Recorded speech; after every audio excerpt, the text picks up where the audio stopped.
আসার ভাইয়ের আগমন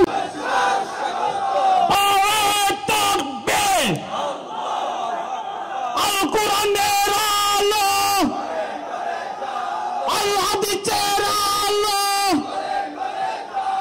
নারায়ে তাকবীর আল্লাহু আকবার আল কোরআনের আলো আল হাদিসের আলো আবুল কালাম আজাদ বাশার সাহেবের আগমন রূপকানি রিলেশন সোসাইটির পক্ষ থেকে লাল গোলাপি শুভেচ্ছা।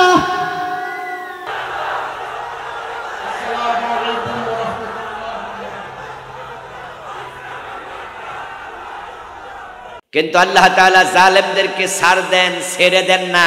তিনি দেখিয়েছেন 41 সাল না, তাদের নিয়োগ করা সেনাবাহিনীর প্রধান তাদের আত্মীয় এসে বলছে, ম্যাডাম 41 সাল দূরের কথা, 45 মিনিটের বেশি নয়, তাড়াতাড়ি পালান।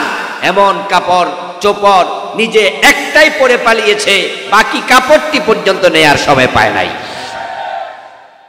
ওরা 15 বছর যা জুলুম করেছে দেশের মানুষের উপরে, 5 মে শাপলা চত্বরে কয়েক হাজার আলেমের বুকে তারা গুলি চালিয়েছে। আল্লামা সাইদিকে 13টি বছর জেলখানায় রেখেছে। শেষ দিকে তারা হাসপাতালে সুস্থ মানুষটাকে বিষ প্রয়োগে হত্যা করেছে।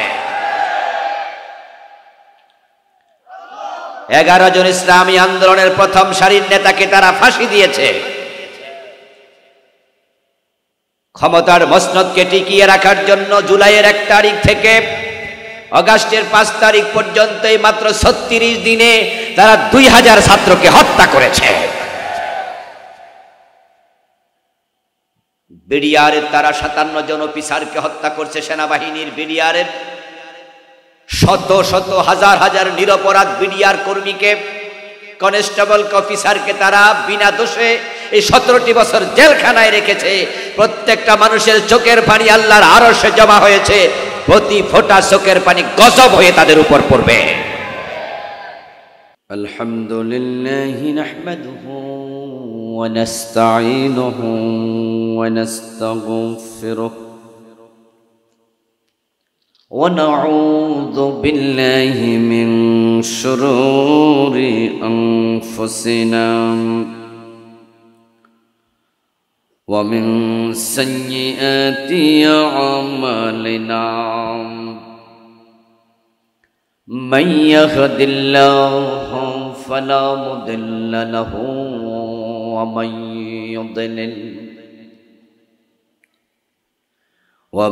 يضلل فلن تجد له وليا مرشدا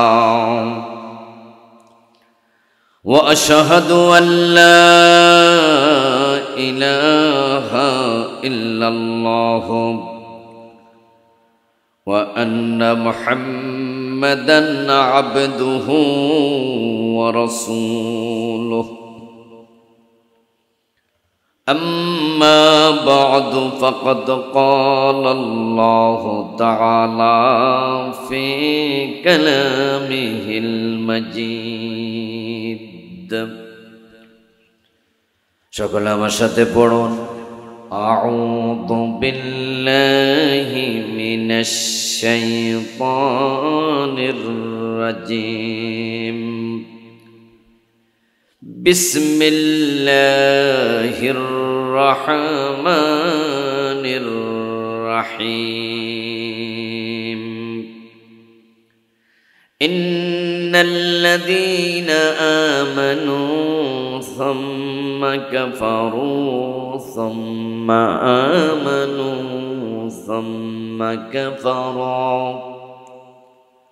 ثم ازدادوا كفرا لم يكن الله ليغفر لهم ولا ليهديهم سبيلا قال النبي صلى الله عليه وسلم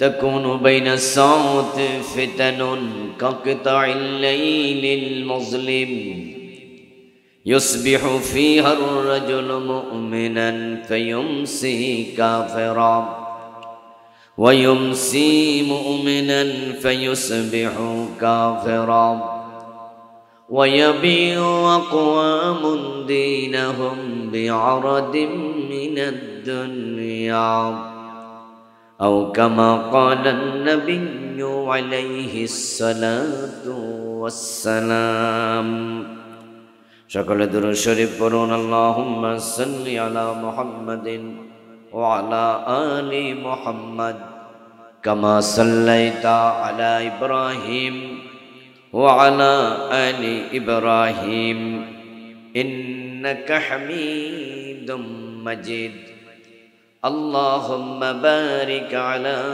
মুহাম্মাদিন ওয়া আলা আলি মুহাম্মাদ كما باركت على إبراهيم وعلى آل إبراهيم إنك حميد مجيد اللهم صل وسلم وبارك عليه রুফকানিয়া রিলেশন সোসাইটি এর উদ্যোগে আয়োজিত নবম বার্ষিক তাফসীরুল কোরআন মাহফিলের সম্মানিত সভাপতি বৃন্দ, মহতারাম মাওলানা মীর মোহাম্মদ জাফর হুসাইন সাহেব, মাওলানা মীর মোহাম্মদ শাহেদ হুসাইন সাহেব, মাওলানা মোহাম্মদ শাহাদাত হোসেন চৌধুরী সাহেব, আজকের মাহফিলের সম্মানিত বিশেষ অতিথিবৃন্দ, সম্মানিত আলোচক, আলোচনা উপস্থাপন করেছেন মহতারাম মাওলানা শেখ মোল্লা নাজিমুদ্দিন হাফিজাহুল্লাহ, মাওলানা মাহমুদুর রহমান দিলওয়ার সাহেব, মাওলানা মীর মুআজ্জেম হুসাইন ফয়সাল সাহেব, প্রিয় ভাই গিয়াসউদ্দিন রোকন সাহেব সহ যারা ইসলামী সংস্কৃতির সুরের মূর্ছনায় আমাদেরকে উজ্জীবিত করেছেন, অন্যান্য যত আলোচক, আয়োজক, বক্তা, শ্রোতা, ইসলাম প্রিয় তাওহীদি জনতা, পর্দার অন্তরালের সতী সাধবী, সম্মানিতা মা ও বোনেরা, আপনারা সকলে কেমন আছেন? আলহামদুলিল্লাহ, আমিও ভালো আছি। সাতকানিয়াতে তো মাহফিল খুব কম করেছি, আসতেও পারতাম না, আসলে দেখতাম পুলিশ খাড়ে থাকে। মনে হয় কয়েক বছর আগে, 2-3 বছর আগে এক জায়গায় আসছিলাম, লোহাগড়ায় সম্ভবত, না সাতকানিয়ার কোন জায়গায় জানি, ওখানে এসে দেখি বিকাল থেকে পুলিশ। পরে শুনলাম যে আমাদের মাওলানা সাহেব নাকি পুলিশ পাঠাইছে। এখন মাওলানা হইয়া মাওলানা ধরার জন্য পুলিশ পাঠায়। কোথায় যাই আমরা? আল্লাহ শুকরিয়া, আল্লাহ তাআলা এই জাতীয় ওলামায়ে সু থেকে আমাদের হেফাজত করেছেন। এখন সারা দেশ উন্মুক্ত। আল্লাহর বড় করুণা আমাদের প্রতি। অগাস্ট বিপ্লবের পর নিশ্চিন্তে, নির্দ্বিধায়, নিঃসংকোচে আল্লাহর জমিনে আমরা এখন আল্লাহর কথা বলতে পারি, কারো কাছে অনুমতির জন্য যাওয়ার প্রয়োজন নাই। গত 15টা বছর তারা আমাদেরকে দ্বিতীয় শ্রেণীর নাগরিকে পরিণত করে রেখেছিল। তাদের অনুমতি ছাড়া কোরআনের কথাও বলা যাবে না। আপনারা বলুন তো, জমিনের মালিক কে? কোরআন কার কালাম? তো আল্লাহর জমিনে আল্লাহর কালাম বলতে তাদের অনুমতি নিতে হবে কেন? এটা ছিল জুলুম। বাড়ি আপনার, ঘর আপনার, যদি আপনি সেই বাড়িতে থাকতে অন্যের অনুমতি নিতে হয়, তাহলে বোঝা গেল এটা জবরদখল হয়েছে, ঠিক না? এটা ছিনতাই হয়েছে। গত 15টি বছরে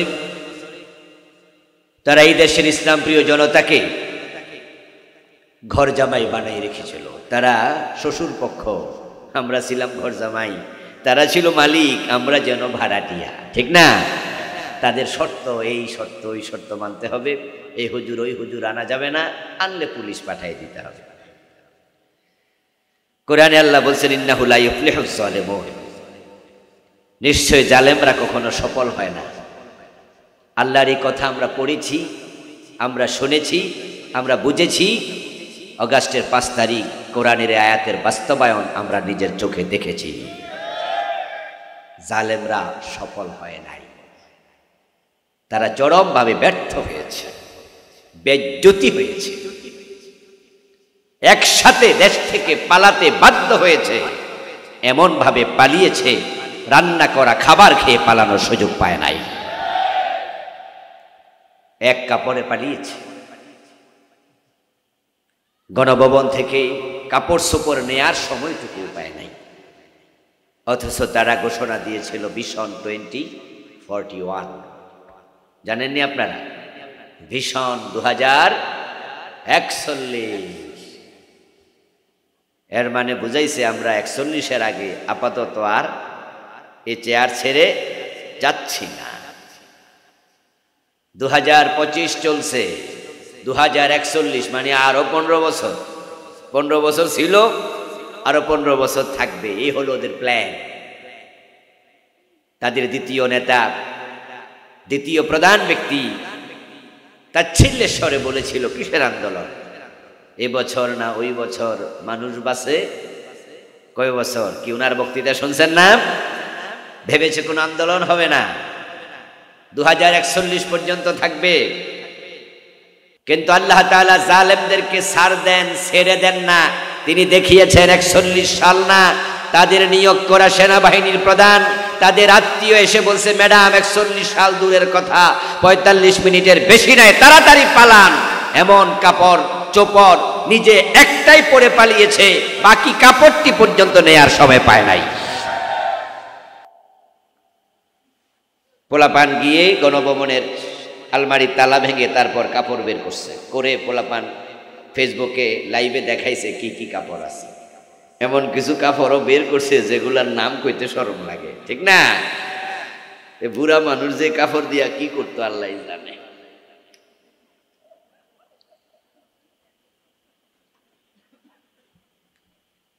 আল্লাহ তাআলা জালেমদের কবল থেকে আমাদেরকে মুক্ত করেছেন। একটা জালেম আপনাদের এই সাতকানিয়াতেও ছিল, ঠিক না? আলেম নামের জালেম, আলেম নামের কলঙ্ক আল্লাহ লাঞ্ছিত করেছে। লাঞ্ছন আরো সামনে কপালে আছে, কারণ প্রত্যেকটি মানুষ তার কৃতকর্মের জন্য দায়ী। পৃথিবী বিখ্যাত বিজ্ঞানী নিউটন, তার 3টি গতিসূত্র আছে। কম বেশি বিজ্ঞান নিয়ে সামান্য আমরা যারা পড়েছি আমরা জানি, তার গতিসূত্রে 3য়টা হচ্ছে প্রত্যেকটি ক্রিয়ার বিপরীত সমান প্রতিক্রিয়া আছে। আপনি যদি কোনো ওয়ালে ঘুষি মারেন, তাহলে আপনি হালকা করে মারেন, ওয়াল আপনাকে কিছু দেবে না, ব্যথা নেই। একটু জোরে মারেন, দেখবেন যে ফিডব্যাকে ব্যথা। আরো জোরে মারেন, চামড়া উঠে যাবে। আরো জোরে মারেন, হাড্ডি ভেঙে যাবে। বিপরীত প্রতিক্রিয়া হবেই। ওরা 15 বছর যা জুলুম করেছে দেশের মানুষের উপরে, 5ই মে শাপলা চত্বরে কয়েক হাজার আলেমের বুকে তারা গুলি চালিয়েছে। আল্লামা সাইদিকে 13টি বছর জেলখানায় রেখেছে। শেষ দিকে তারা হাসপাতালে সুস্থ মানুষটাকে বিষ প্রয়োগে হত্যা করেছে। 11 জন ইসলামী আন্দোলনের প্রথম সারির নেতাকে তারা ফাঁসি দিয়েছে। ক্ষমতার মসনদকে টিকিয়ে রাখার জন্য জুলাইয়ের 1 তারিখ থেকে আগস্টের 5 তারিখ পর্যন্ত মাত্র 36 দিনে তারা 2000 ছাত্রকে হত্যা করেছে। বিডিআরের তারা 57 জন অফিসারকে হত্যা করছে। সেনাবাহিনীর বিডিআরের শত শত হাজার হাজার নিরপরাধ বিডিআর কর্মীকে, কনস্টেবল অফিসারকে তারা বিনা দোষে এই 17টি বছর জেলখানায় রেখেছে। প্রত্যেকটা মানুষের চোখের পানি আল্লাহর আরশে জমা হয়েছে। প্রতি ফোঁটা চোখের পানি গজব হয়ে তাদের উপর পড়বে।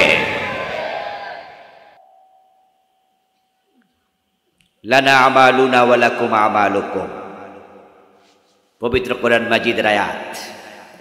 হে নবী, আপনি বলুন, উম্মতকে জানিয়ে দেন, তোমার আমল তোমার, আমার আমল আমার। কামা তাদিনু তুদান, বিখ্যাত আরবি প্রবাদ। যেমন কর্ম তেমন ফল।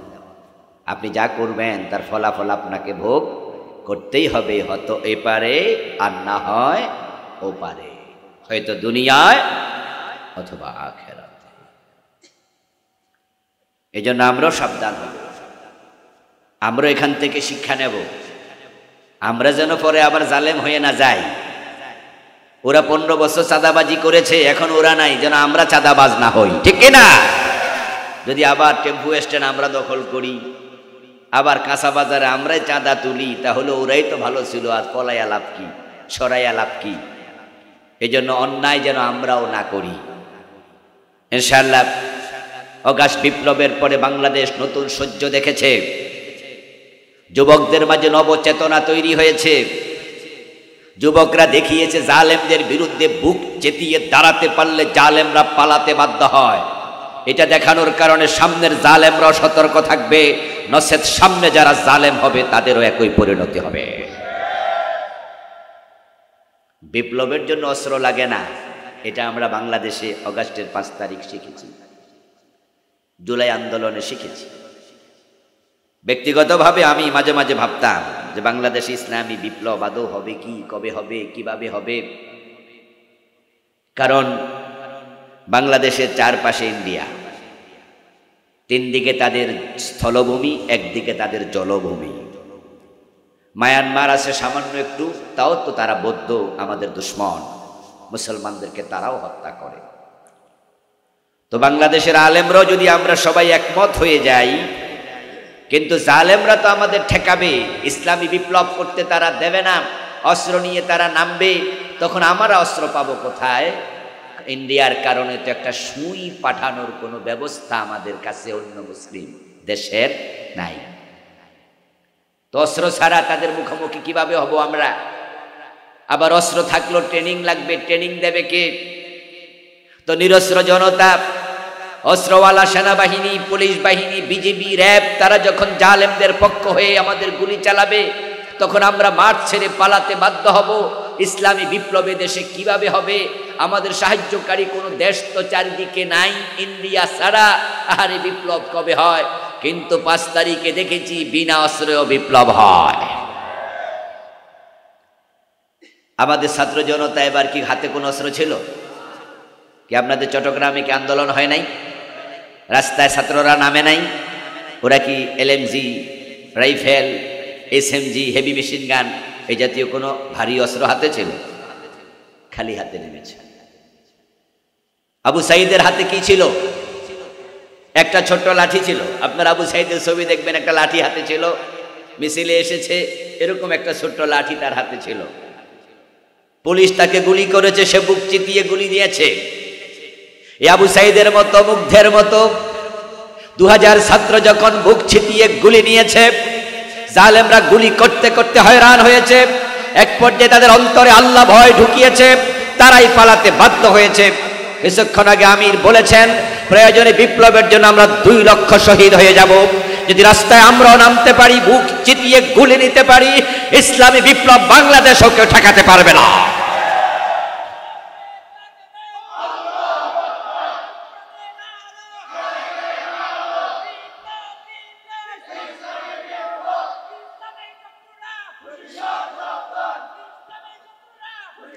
আমার প্রিয় ভাইয়েরা, আপনারা কি দেশে ইসলামী বিপ্লব চান? কোরআন ক্ষমতায় যাক, কোরআন সংবিধান হোক, এটা কি আপনারা চান? তাহলে প্রয়োজনে রাস্তায় নামতে হবে ইনশাআল্লাহ। যে আল্লাহ তাআলা আমাদেরকে নির্বিঘ্নে নিশ্চিন্তে আল্লাহর কথা বলার সুযোগ করে দিলেন, শুরুতে আমরা তাকে কৃতজ্ঞতা জানাই, শুকরিয়া জানাই, কালিমাত শুকর করি, আলহামদুলিল্লাহ। প্রিয় দিনী ভাইয়েরা, আমি আপনাদের সম্মুখে পবিত্র কোরআন মাজিদ থেকে সূরাতুন নিসায়ের 137 নম্বর আয়াতে কারিমা তিলাওয়াত করেছি। নবীজি সাল্লাল্লাহু আলাইহি ওয়াসাল্লামের পবিত্র মুখ অনুসৃত একখানা ছোট্ট হাদিসে নববী পাঠ করেছি। আল্লাহ তাআলা তৌফিক দান করলে এখান থেকে কিছু কথা বলবো ইনশাআল্লাহ। আল্লাহ তাআলা বলছেন, ইন্নাল্লাযীনা আমানু, নিশ্চয় যারা ঈমান এনেছে, সুম্মা কাফারু, অতঃপর আবার কাফের হয়ে গেছে। সুম্মা আমানু, আবার ঈমান এনেছে। সুম্মা কাফারু, অতঃপর আবার কাফের হয়ে গেছে। সুম্মা ইজদাদু কুফরা, তারপর আর ঈমান আনে নাই, কুফরিতে সীমা লঙ্ঘন করেছে, কাফের অবস্থায় মৃত্যুবরণ করেছে। লাম ইয়াকুনিল্লাহু লিয়াগফিরা লাহুম, যে ঈমান হারায়া কাফের অবস্থায় মারা গেছে আল্লাহ তাকে ক্ষমা করবেন না। এই আয়াত নাজিল হলো আজ থেকে 1450 বছর আগে, রাসূলুল্লাহর উপরে সাহাবীদের যুগে।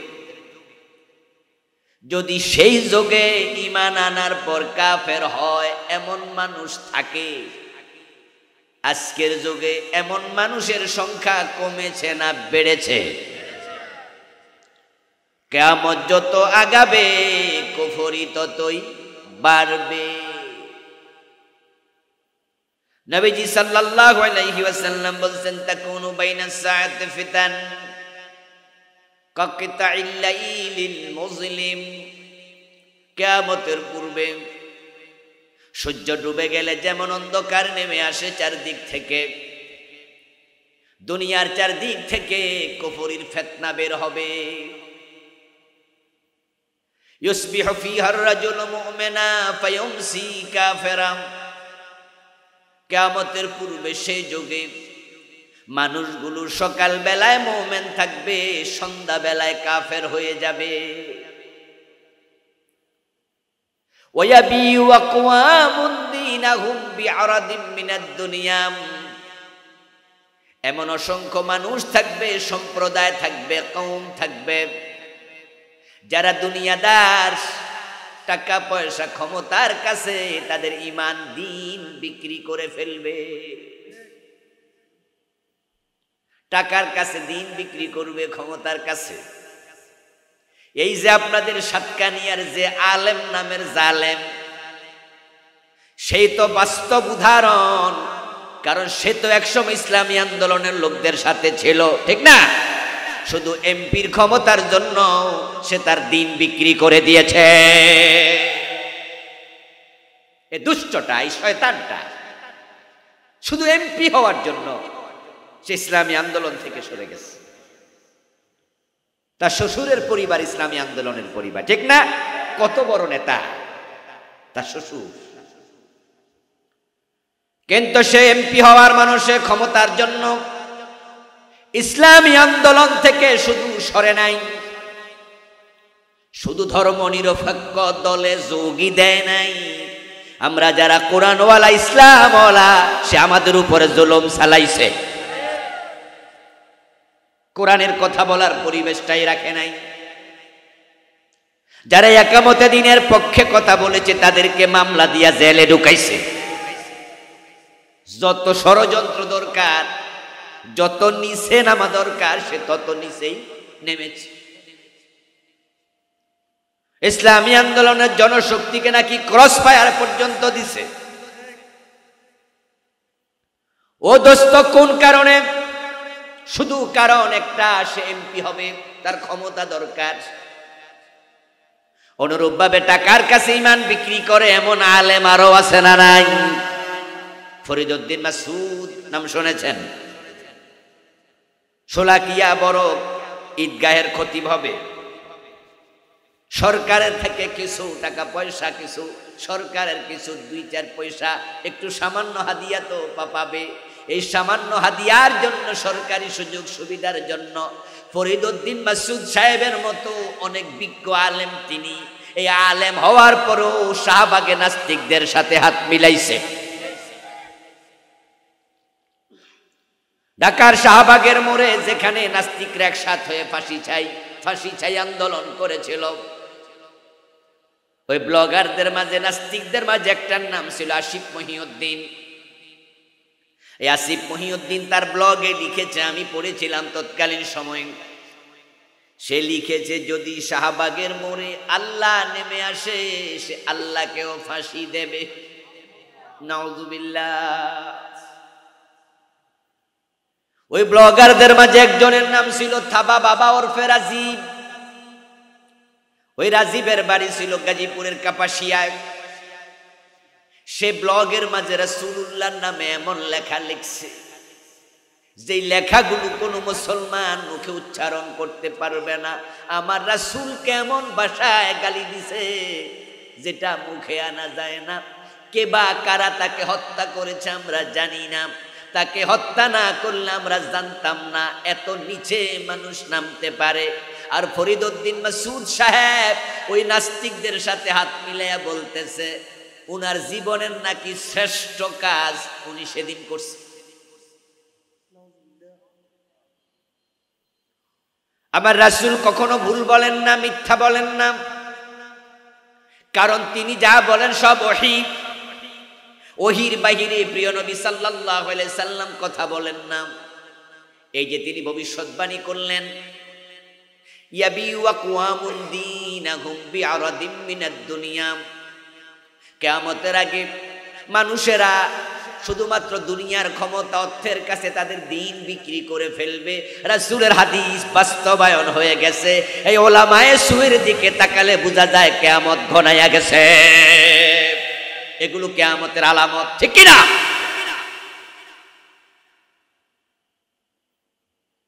রাসূলুল্লাহ সাল্লাল্লাহু আলাইহি ওয়াসাল্লাম বলেছেন কিয়ামত যখন আসবে কিয়ামতের আগে ঈমান নিয়ে টিকে থাকা বড় কঠিন হবে। তাই মানুষ ঈমান হারায়া মুশরিক হবে, কাফের হবে, বেঈমান হবে, মুরতাদ হবে।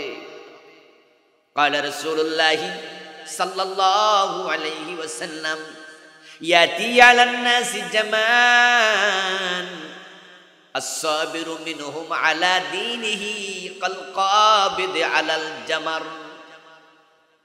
নবীজি সাল্লাল্লাহু আলাইহি ওয়াসাল্লাম বলেন এমন এক জামানা আসবে যেই জামানার মানুষগুলো দ্বীনের উপরে টিকে থাকা হাতের তালুর মাঝে আগুনের কয়লা রাখার মতো কঠিন হবে। আসলে গত 15 বছরে আমরা দেখেছি এই হাদিস কেমনে বাস্তবায়ন হয়েছে। শুধু দিনদার মানুষ কোরআনের পক্ষে থাকার কারণে কত আলেম, কত ইসলামী আন্দোলনের কর্মী বছরের পর বছর, মাসের পর মাস, দিনের পর দিন নিজের বাড়িতে ঘুমাতে পারে নাই। ঠিক না? 10টা 20টা 30টা 50টা মামলা আছে অপরাধ শুধু আল্লাহর কোরআনের পক্ষে কথা। এমন লোক আমি চিনি ইসলামী আন্দোলনের দায়িত্বশীল, যার বিরুদ্ধে মামলার সংখ্যা 70-এর বেশি, 80টার বেশি। রিমান্ড নামক জুলুম এত বেশি চালাইছে, প্রায় 100 দিন লাগাতার রিমান্ডে ছিল। পায়ের নখগুলো প্লাস দিয়া তুলে ফেলেছে, হাতের নখগুলো টাইনা টাইনা তুলে ফেলেছে। ওসি সালাউদ্দিন মিরপুরের ওসি ছিল। ওই জালেম আমাদের এক নেতা দেলোয়ার ভাইকে টয়লেটের কমোডের ভিতরে মাথাটা সুবাইয়া রাখছে। সুস্থ অবস্থায় ধরে নিয়েছে।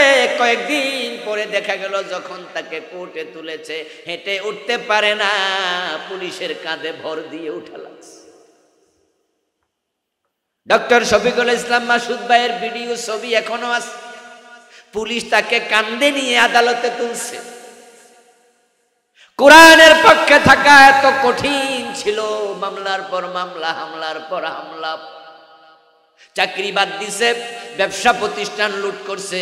সাতক্ষীরা অঞ্চলে খবর নেন, দোতলা বাড়ি বুলডোজার দিয়ে ভাঙ্গা বাড়ির জায়গা কুয়া বানাইছে, পুকুর বানাইছে।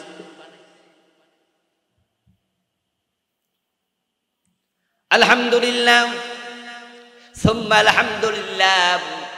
এরপরেও একামতে দ্বীনের কর্মীরা ইসলামী আন্দোলন থেকে অনেকে চুল পরিমাণ সরে নাই। এই কষ্ট সহ্য করেও তারা টিকে ছিল। আমার রাসূল এটাই বলেছিলেন, আস-সাবিরু মিনহুম আলা দীনিহি কাল কাবিদ আলাল জামার। হাতের মাঝে আগুনের কয়লা রাখা যত কঠিন, দিনের উপরে টিকে থাকাও হবে ততই কঠিন। তবে হ্যাঁ, সেই যুগে অধিকাংশ মানুষ বেঈমান হয়ে যাবে, ঈমান হারিয়ে ফেলবে। ইমান হারাতে হারাতে অবস্থাটা এমন হবে যে মসজিদে নামাজি থাকবে কিন্তু ইমানওয়ালা। প্রিয় নবীজি বলেছেন, হ্যাঁ, ইয়াতি আলান নাসি জামান ইয়াজতামিউনা ফিল মাসাজিদ লাইসা ফীহিম মুমিনুন। এমন একটা জামানা আসবে যে জামানায় মানুষগুলো জামাতের সাথে নামাজ পড়বে, ওই জামাতে একটারও ঈমান থাকবে না। ইমাম সাহেব বেঈমান হবে, কাফের, মুসল্লি সব কাফের, মুয়াজ্জিনও কাফের, মসজিদের খাদেমগুলোও কাফের, সবগুলো হবে বেঈমান কিন্তু নামাজ পড়বে। আমার দোস্ত, ওই জামানা আসবে না, এসে গেছে। কথা বলবেন আমার সাথে, কথা বললে কথায় কথা আসে। আমার কথা কি আপনারা বুঝতেছেন তো? বুঝতে তো অসুবিধা হয় না। আমি সিটাঙ্গা ভাষায় বলতে পারি না, তো অসুবিধা নাই তো ইনশাল্লাহ। তাহলে জবাব দিয়েন, ওই জামানা আসবে না, এসে গেছে। হ্যাঁ, এমন মসজিদ আমি চিনি যে মসজিদে ইমাম মুয়াজ্জিন সব কাফের, মুসলমান। এই মসজিদ বাংলাদেশে আছে। যদি আপনারা চিনতে চান, ঢাকা যান, বকশীবাজারে পাবেন কাদিয়ানীদের মসজিদ। ইমাম ও কাদিয়ানী, মুয়াজ্জিন ও কাদিয়ানী, মুসল্লি সব কাদিয়ানী। গেটের মাঝে দারোয়ান আছে, মসজিদের উপরে লেখা আছে আহমদিয়া মুসলিম জামাতের মসজিদ। ওখানে আপনি ঢুকতে যাবেন, নামাজ পড়তে আপনাকে এলাও করবে না। পরিচয় জিজ্ঞাসা করে সরাই দেবে, বলবে ওই মসজিদে যান। তাদের মসজিদে কাদিয়ানী ছাড়া কাউকে তারা নামাজ পড়তে দেয় না, ঢুকতেই দেয় না। তাহলে যারা ইমাম কাদিয়ানী, যারা মুয়াজ্জিন কাদিয়ানী, যারা মুসল্লি কাদিয়ানী, নামাজ পড়ছে 5 ওয়াক্ত, বলুন তো কাদিয়ানীরা মুমিন না কাফের? রাসূল বলেছেন, ইয়াজতামিউনা ফিল মাসাজিদ লাইসা ফীহি মুমিন। আল্লাহর হাবিব হাদিসটি বলেছিলেন 1450 বছর আগে। অথচ গোলাম আহমদ কাদিয়ানীর জন্ম হলো 1835 সনে। আজ থেকে 250 বছরের কাছাকাছি আগে, 150 বছরের একটু বেশি। গোলাম আহমদ কাদিয়ানীর জন্ম হলো 250 বছর আগে।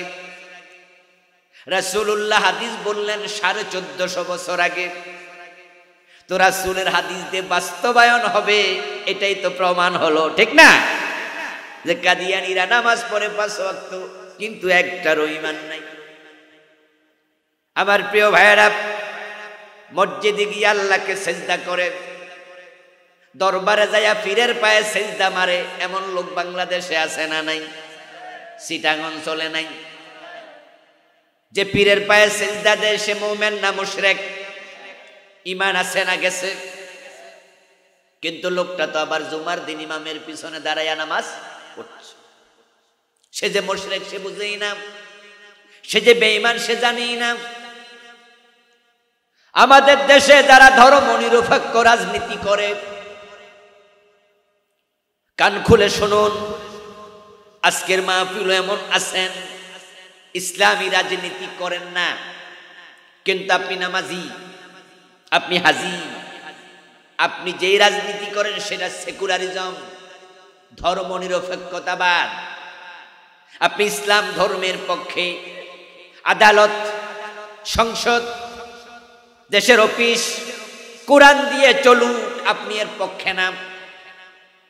বরং ডক্টর কামালের লিখিত সংবিধান দিয়ে 53 বছর বাংলাদেশ চলছে, ওই সংবিধান দিয়ে সামনেও চলুক, আপনি এর পক্ষে। আপনি যাদেরকে ভোট দেন তারা আল্লাহর কোরআন দিয়ে দেশ চালাবে না, এটা আপনি জানেন। তারা পাশ করলে ডক্টর কামালের সংবিধান দিয়ে চালাবে, যেখানে চোর ধরে হাত কাটার কথা নাই, যেখানে জানা করলে 100 বেত লাগানোর কথা নাই, যেখানে মদ পান করলে 80 বেত লাগানোর কথা নাই, ওখানে ব্রিটিশ আইন ঢুকানো আছে। আপনি জেনে বুঝে যখন ব্রিটিশ আইনের পক্ষ নেন, ভোট দেন, মিছিল করেন, ধর্ম নিরপেক্ষতাকে সাপোর্ট করেন, আল্লাহর কসম আপনি নামাজি কিন্তু আপনিও মুশরিক।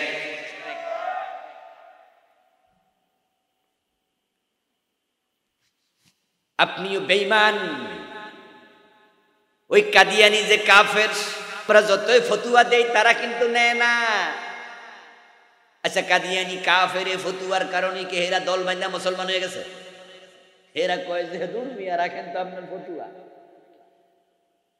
পীরের পায়ে যে সেজদা দে, আমরা যে বললাম পীরের পায়ে সেজদা দিলে মুশরিক হয়, আমাদের ফতুয়া শুইনা বন্ড পীরের মুরিদরা সব ভালো হয়ে গেছে।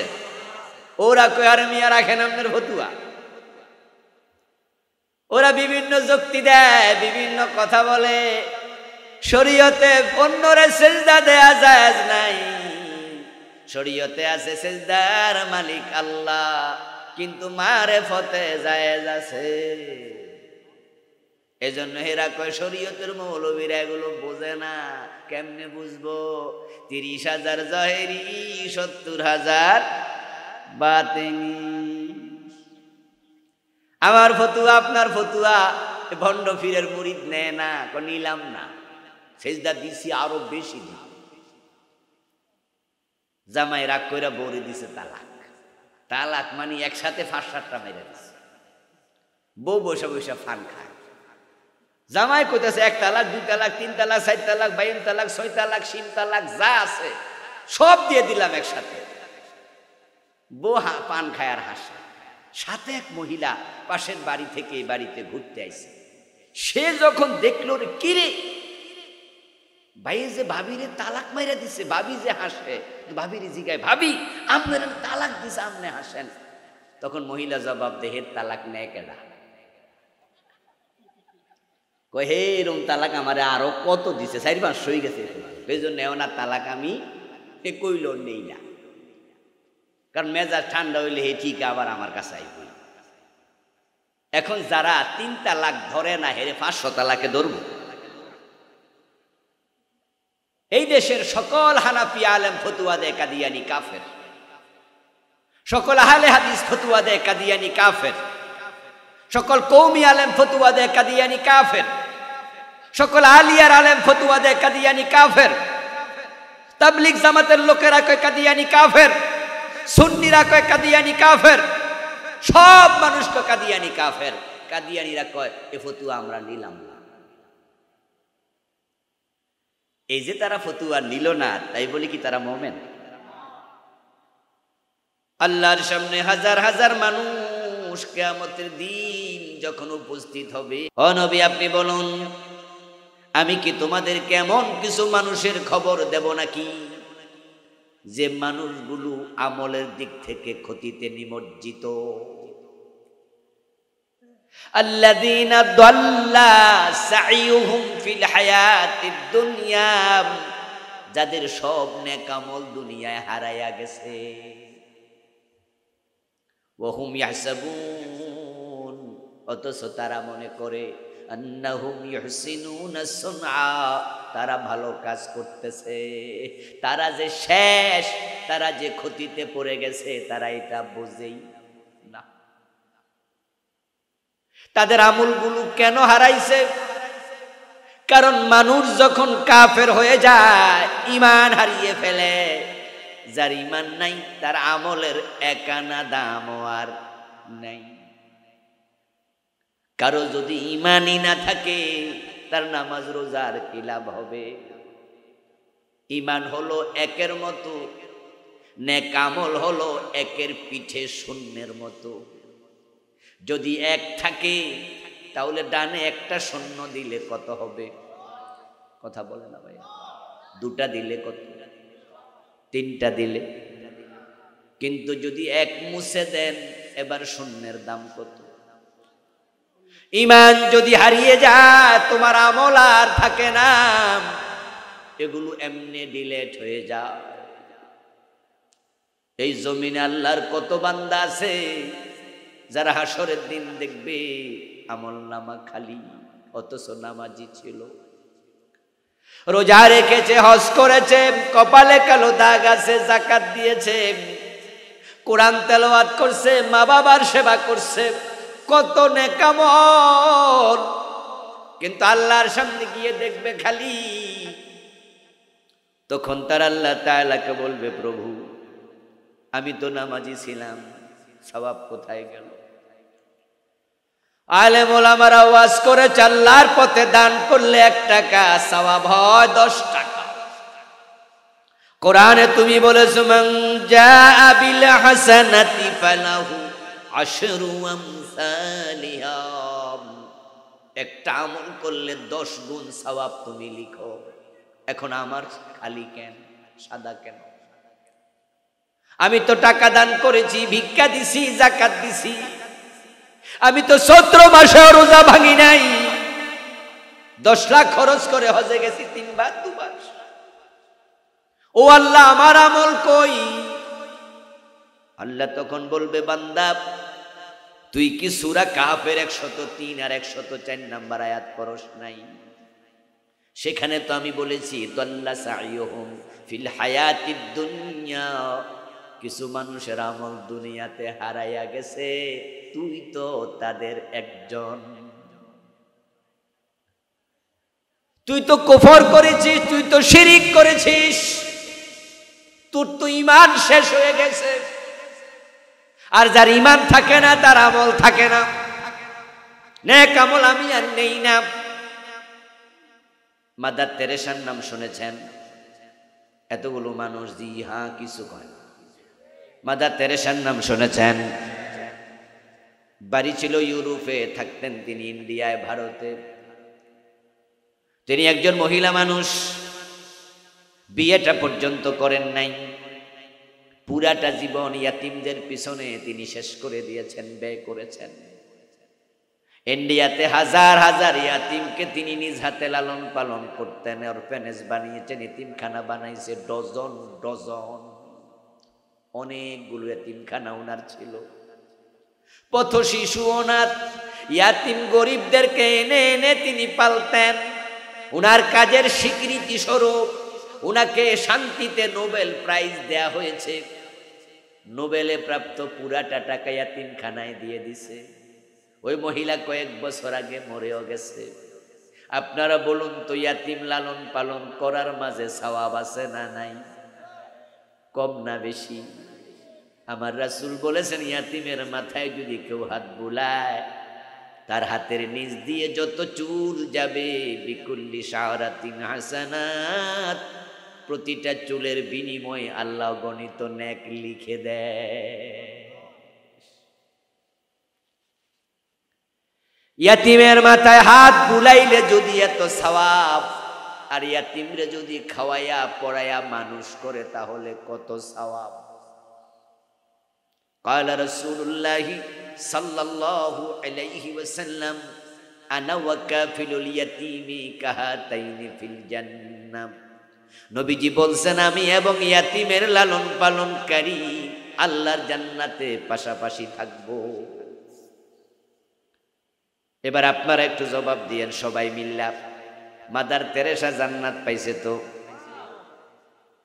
হে যে এত এতিম পাললো, আমল নামায় সওয়াব আল্লাহ লিখছে তো। ও দোস্ত, কারণ লোকটা ছিল খ্রিস্টান। আর আজকের পৃথিবীতে যত খ্রিস্টান আছে তাদের সংখ্যা 250 কোটির বেশি।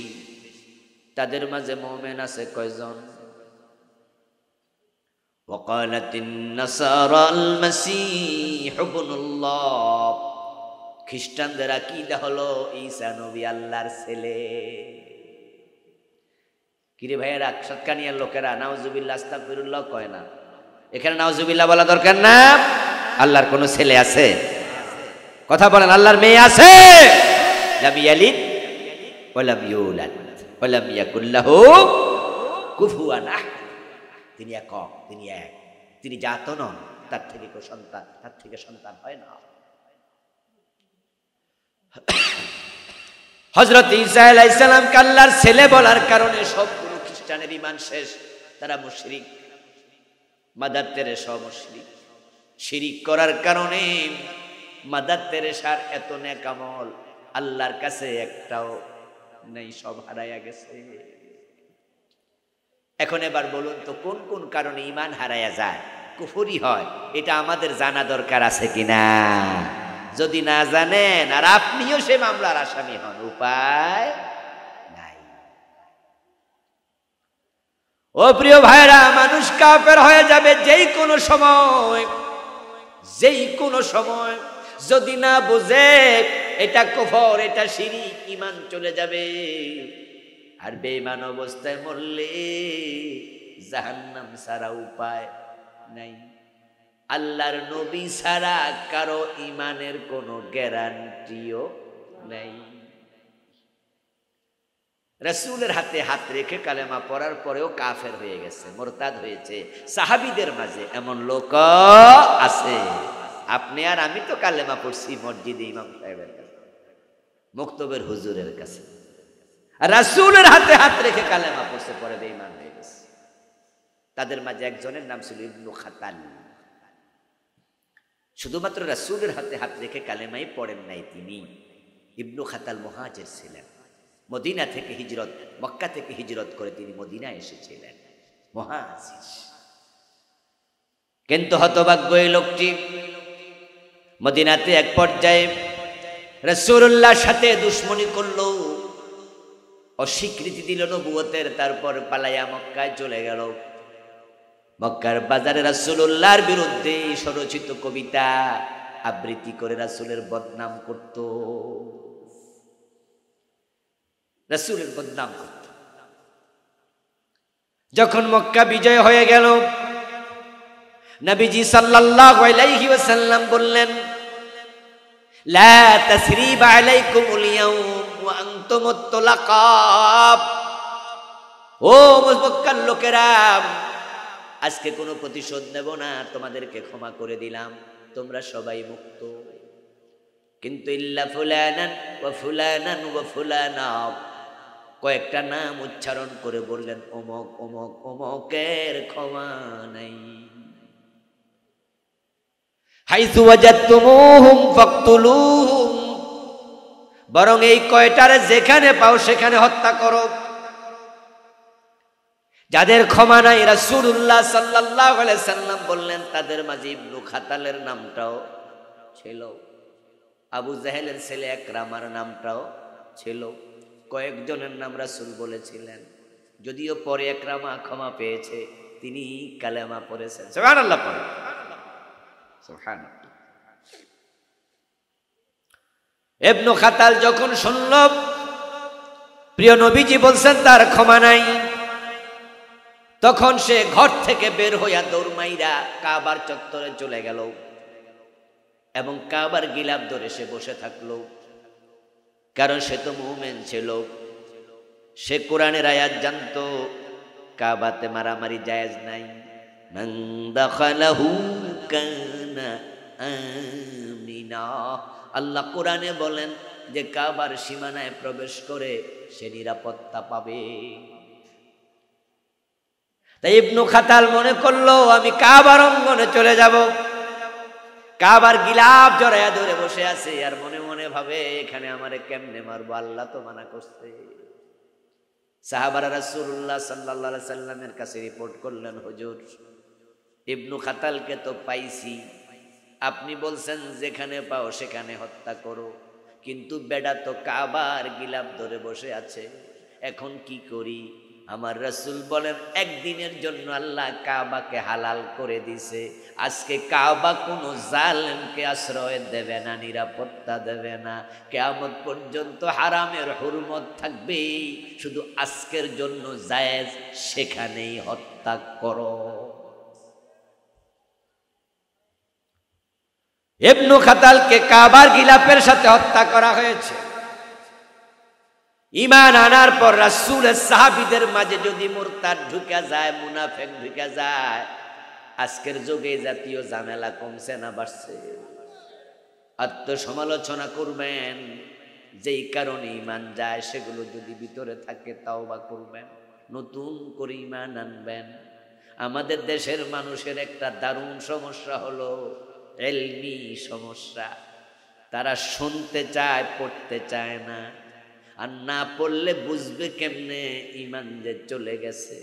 মক্তবে তারা শিখেছে ওযু ভাঙ্গার কারণ, মক্তবে থাকতে শিখেছে নামাজ ভাঙ্গার কারণ, মক্তবে থাকতে শিখেছে রোজা ভঙ্গের কারণ। ওযু ভঙ্গের কারণ আছে, রোজা ভঙ্গের কারণ আছে, নামাজ ভঙ্গের কারণ আছে, ঈমান ভঙ্গের বুঝি কারণ নাই। ইমান ভঙ্গ হয় 10 কারণে। ওই 10টা কারণ আপনি জানেন কি? নিজেরে প্রশ্ন করেন। قال رسول الله صلى الله عليه وسلم الكيس من دان نفسه وعمل لما بعد الموت। প্রিয় নবীজি বলছেন, সেই তো দুনিয়ার সবচেয়ে চালাক মানুষ, সচেতন লোক, যে আত্মসমালোচনা করতে জানে। সমালোচনা অন্যের করা উচিত না নিজের করা উচিত? অন্যেরটা করলে তো গীবত হয়ে যাবে, বহতান হয়ে যাবে। আর নিজের দোষ নিজে যদি খোঁজেন তাহলে পবিত্র হবেন, তাওবা করার সুযোগ মিলতে পারে। এই জন্য রাসূলুল্লাহ বলছেন, সেই তো চালাক যে নিজের দোষ খোঁজে এবং আখিরাতের চিন্তা মাথায় রেখে দুনিয়ায় আমল করে। প্রতিটা কাজের আগে একটু ভাববেন যে কাজের হিসাব আল্লাহর কাছে আমাকে দিতে হবে। কথাটা বলার আগে ভাববেন, এই যে কথা বলছি এটাও আমলনামার ক্যামেরায় রেকর্ড হচ্ছে, হিসাব দিতে হবে।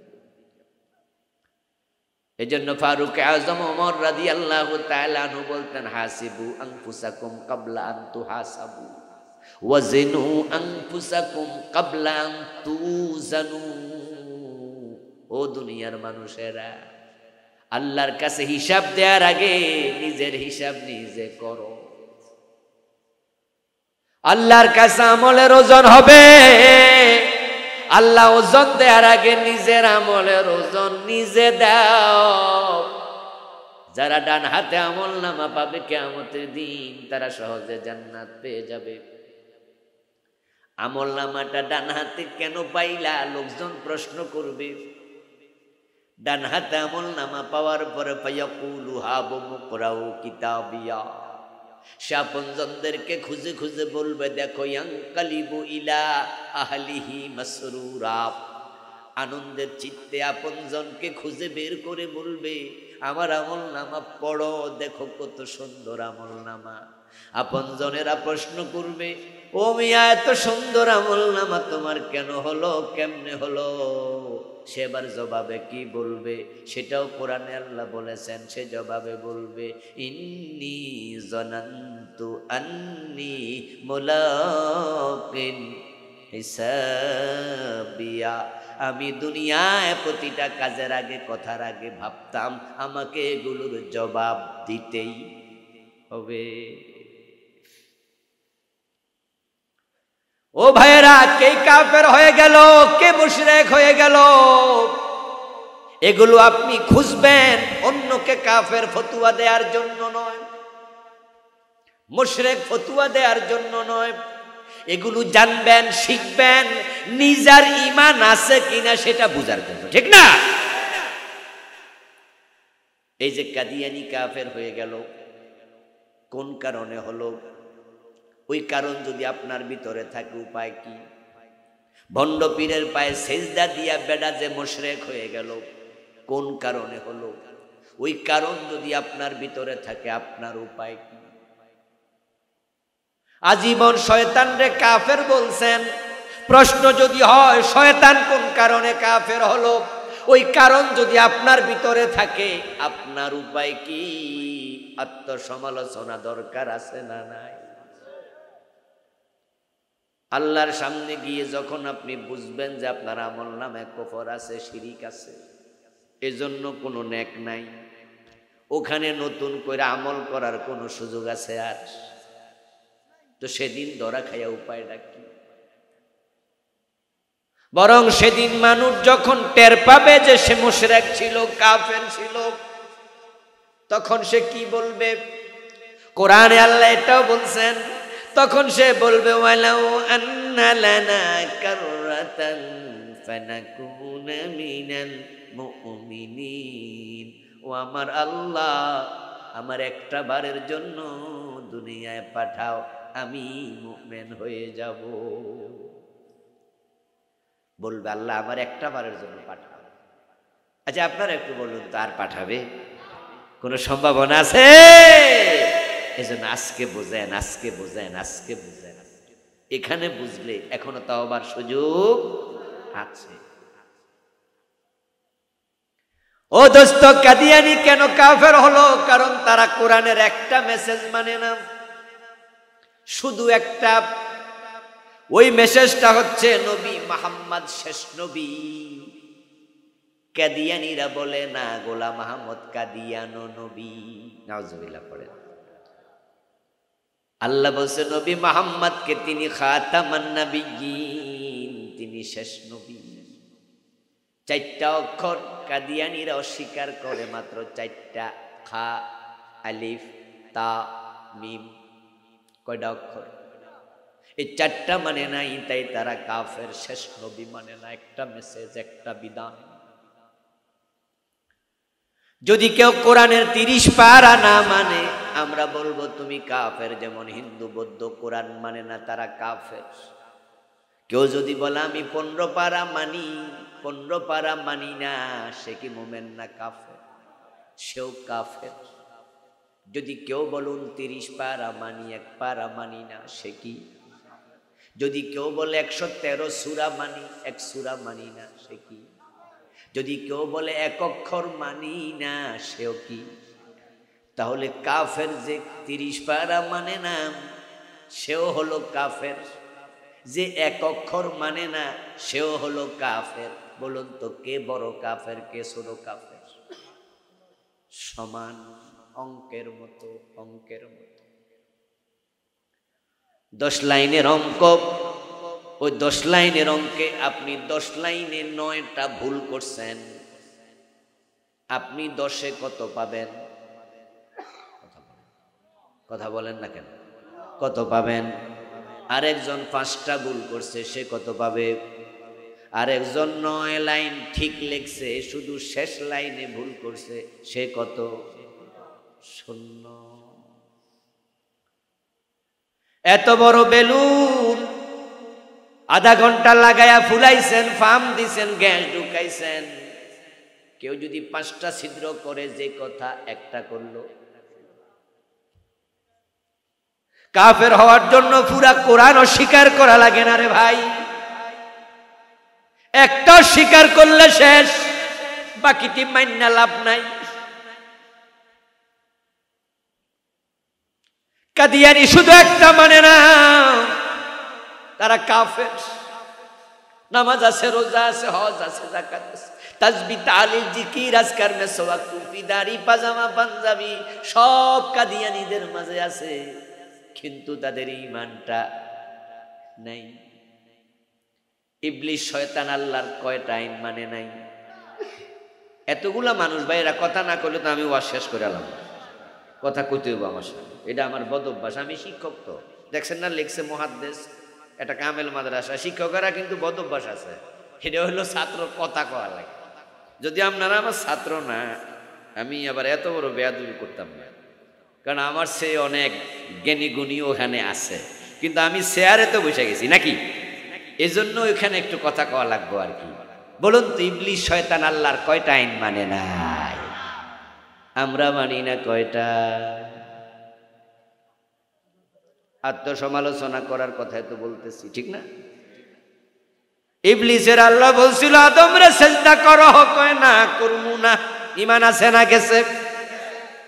আমরারে কইছে চোর ধরে হাত কাটো, 54 বছরে কয়জন কাটছেন? চোর নাই। বরং এত চোর বাংলাদেশে, পৃথিবীর অনেক দেশে এত মানুষও নাই। বঙ্গবন্ধু শেখ মুজিব বড় আশা নিয়ে দেশটা স্বাধীন করছিল, বলছিলেন আমি সোনার বাংলা বানাবো, কিন্তু 2-2.5 বছর পরে স্বপ্ন গেল ভেঙ্গে। তিনি আফসোস করে বললেন মানুষ পায় স্বর্ণের খনি, উনি পাইছে চোরের খনি পাইছে। এটা নাকি খনি, চোরের খনি। ওই চোরগুলো আর চোর নাই, এক একটা এখন ডাকাত, ঠিক না? উনার বাড়ির ফিয়ন নাকি কয়শো কোটি টাকার মালিক, 400 কোটি। উনি ঠিক কয় নাই, ভুল কইছে। কারণ গত পরশুদিন আমার দেশ পত্রিকার অনলাইনে রিপোর্ট করছে ওই ফিওন নাকি 626 কোটি টাকার মালিক। তাইলে 226 কোটি কম কইছিল আর উনার কাছে তো আর অঙ্কের হিসাব, সব ব্যাংকের হিসাব যায় নাই। এখন সরকার, নতুন সরকার এগুলো গাইটা গুইটা বাইর করছে, কইরা ওর যেত অ্যাকাউন্ট আছে সব হিসাব কইরা দেখে ওর অ্যাকাউন্টে মোট টাকা ঢুকছে 626 কোটি। উনি বলছে 400 কোটি। 626 কোটি টাকা বেটা কি চাকরি কইরা কামাইছে? এত টাকা পাইল কই? নিশ্চয় চুরি করছে, ঠিক কিনা? দুর্নীতি করেছে। শুধু এস আলম গ্রুপ ইসলামী ব্যাংকের 18টি শাখা থেকে টাকা বিদেশে পাচার করেছে 80,000 কোটি। 80,000 কোটি। আহা, আচ্ছা এত টাকা কি তাদের দরকার ছিল? তারা কি আগে গরিব ছিল? আজ থেকে 30 বছর 20 বছর আগে গরিব ছিল? আপনাদের দেশে তো চিটাঙ্গের মানুষ না, আপনারা তাদেরকে চিনেন।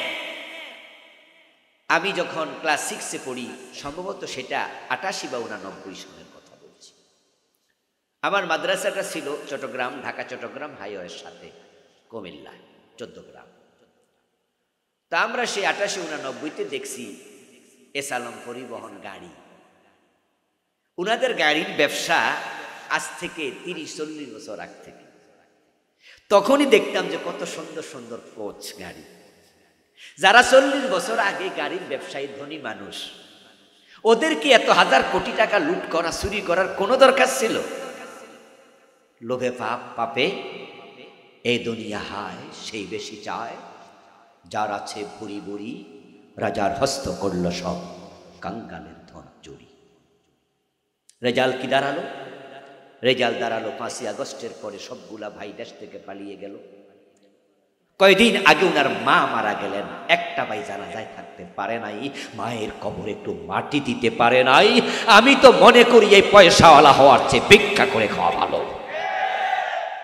কমপক্ষে মায়ের জানাজা দেওয়া যায়, কবর দেওয়া যায়, মার সাথে শেষ দেখাটা করা যায়, শেষবার চেহারা দেখা যায়। এ টাকা পয়সা দিয়ে কি হবে? কত টাকা কবরে যাবে? কয় টাকা কবরে নেবা? কাপড়ের কাপড়ে পকেট থাকে না, খালি হাতে এসেছ, খালি হাতে চলে যাবে। এত লোভ করো না।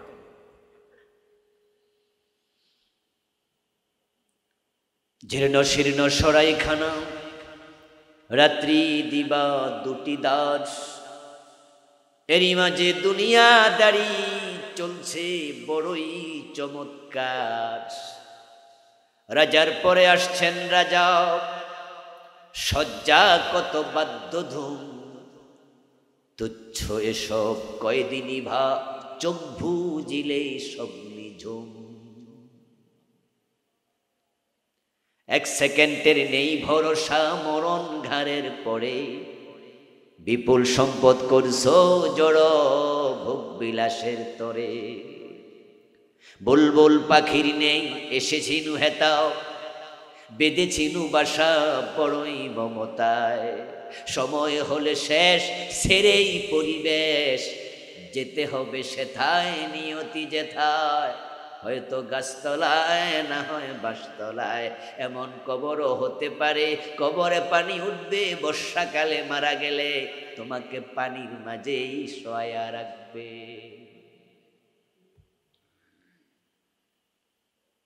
বঙ্গবন্ধু বলেছিলেন, আমার ডানে চোর, বামে চোর, সামনে চোর, পিছনে চোর। এই যে এত চোরের বাংলাদেশ, 54 বছরে আল্লাহর আইনে হাত আমরা একদিনও কাটি নাই।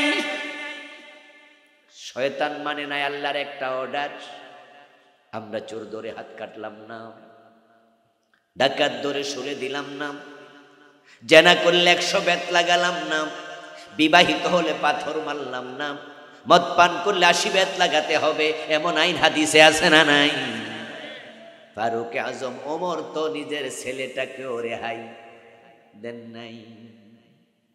মদ্যপানের অপরাধে প্রিয় পুত্রকে নিজ করে মেরেছ দুররা, মরেছে পুত্র তোমারই চোখের পরে। শয়তান কাফের হলো, আল্লাহর একটা আইন মানলো না। আল্লাহ বসালা লাহুল খালকু ওয়াল আমর, সাবধান সৃষ্টি যার, আইন চলবে শুধুই তার। কথাটা কার? বলেন না ভাইয়েরা, কথা বলেন কার? জোরে বলুন তো, সৃষ্টিকার। আইন চলবে কার? আল্লাহর আইন চলছে না ব্রিটিশ আইন। কাদিয়ানি মানে না 4 অক্ষর, কাফের। আলাহুল খালকু ওয়াল আমরু, এখানে অক্ষর আছে 15টা। আলার মাঝে 3টা, লাহুর মাঝে 2টা, খালকুর মাঝে 5টা, ওয়াল আমরুর মাঝে আবার 5টা। এখানে আছে 15টা। কাদিয়ানি মানে না 4টা। হেরা যদি কাফের হয়, 53 বছরে কোরআনের আইনের পক্ষে যারা ছিল না, তোমরাও কাফের, তোমরাও কাফের, তোমরাও কাফের।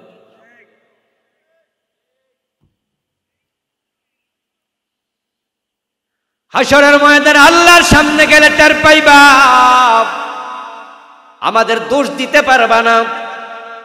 আমরা ঝুঁকি নিয়ে বলেছি, এই আপনাদের নদবী আমারে কেমনে চিনে?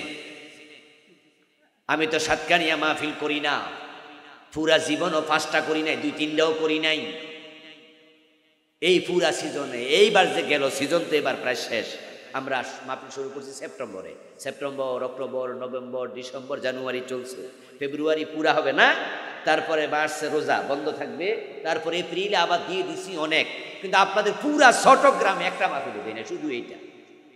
আর রাতে আজকে জানি ধাক্কায় মাক্কায় রাতের 11টা না 12টা বাজে আরেকটা নিচে হেনতে যায়, হেঁনে কিছু বলে চলে যাবে। তো আপনাদের সিটাঙেই তো আমি আসি না, হেতে ছিল কেমন আমার যে পুলিশ পাঠাই দিল? কারণ আমার আলোচনা ইন্টারনেটে আছে না। বাংলাদেশে যারা একামতে দ্বীনের পক্ষে শক্ত কথা বলে, হেতে হেরারে চিনে, এজন্য আমার হে চিনা লাইছে, তাই সে পুলিশ পাঠাইয়া দিছে। সে আমার মাহফিলে এলাকায় করতে দেয় নাই।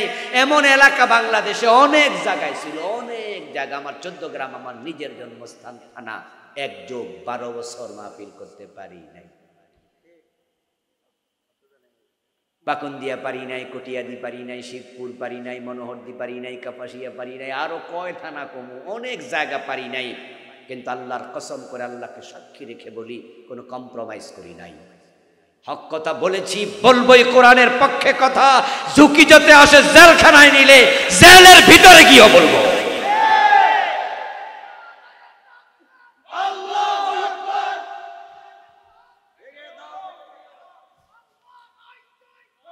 আমার প্রিয় ভাইরা, 3বার পুলিশে ধরছে গত 15 বছরে।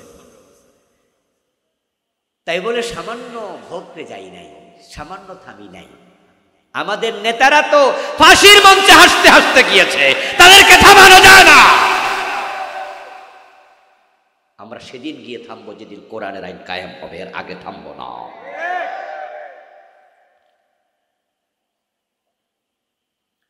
আল্লাহর আইনের বিপক্ষে থাকবেন, ঈমান চলে যাবে। ভোরবেলায় ঘুম থেকে উঠে ওযু করে যখন নামাজে দাঁড়ান, নামাজে দাঁড়াইয়া বলছেন আউযু বিল্লাহি মিনাশ শাইতানির রাজীম, ও আল্লাহ অভিশপ্ত শয়তান থেকে তোমার কাছে আশ্রয় চাই, ফানা চাই। শয়তান পাশে দাঁড়াইয়া দাঁড়াইয়া কয়, আমারে কেডা অভিশপ্ত বলে গালি দিল? আমি আল্লাহর একটা আইন মানি নাই। আমি যদি অভিশপ্ত হই, তোরা তো ডজন ডজন মানুষ না, তোদের 14 গোষ্ঠী অভিশপ্ত।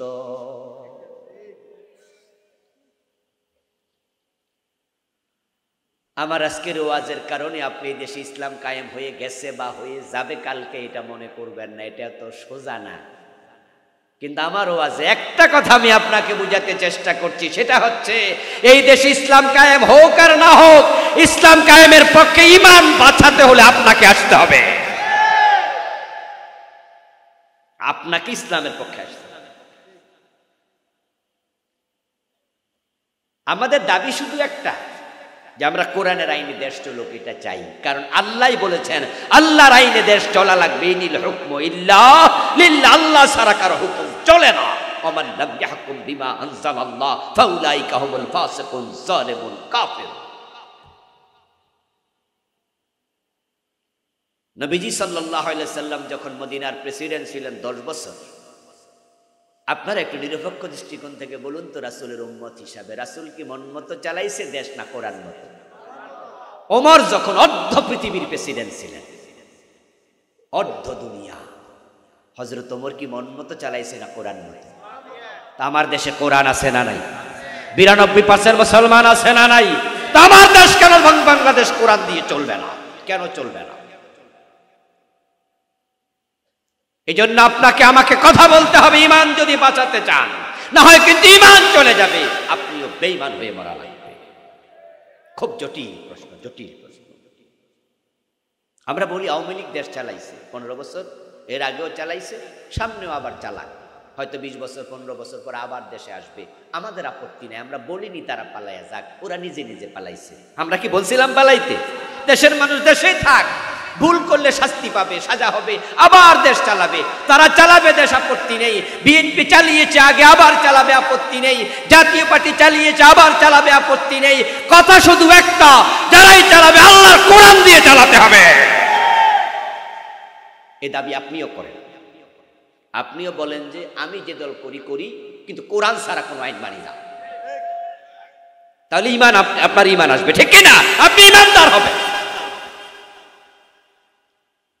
আমরা যে হুজুররা কোরআনের আইনের পক্ষে কথা বলি, আচ্ছা আগামীবার যদি আমাদের ক্ষমতা দিয়ে দেয়, সচিব, ডিসি, এসপি, টিওনু, ওসি, সব জায়গায় কি আমাদের মতো হুজুর ঢুকানোর মতো এত যোগ্য লোক আছে? এত তৈরি হয়েছি নি এখনো? এত মন্ত্রণালয় চালানোর মতো আমাদের এক্সপার্ট কি এত মন্ত্রী আমাদের আছে? আমরা তো অল্প কিছু লোক তৈরি হয়েছি, হয়তো 70%, 60%, বাকি 40%, 30% তো সাধারণ লোক থেকে আসবে। আমরা টিউনু জেনারেলদেরকে বানাবো, ডিসি তাদেরকে বানাবো, অফিসার তাদেরকে বানাবো, তারাই দেশ চালাবে। তবে তাদের হাতে আমরা আল্লাহর কোরআন তুলে দেব।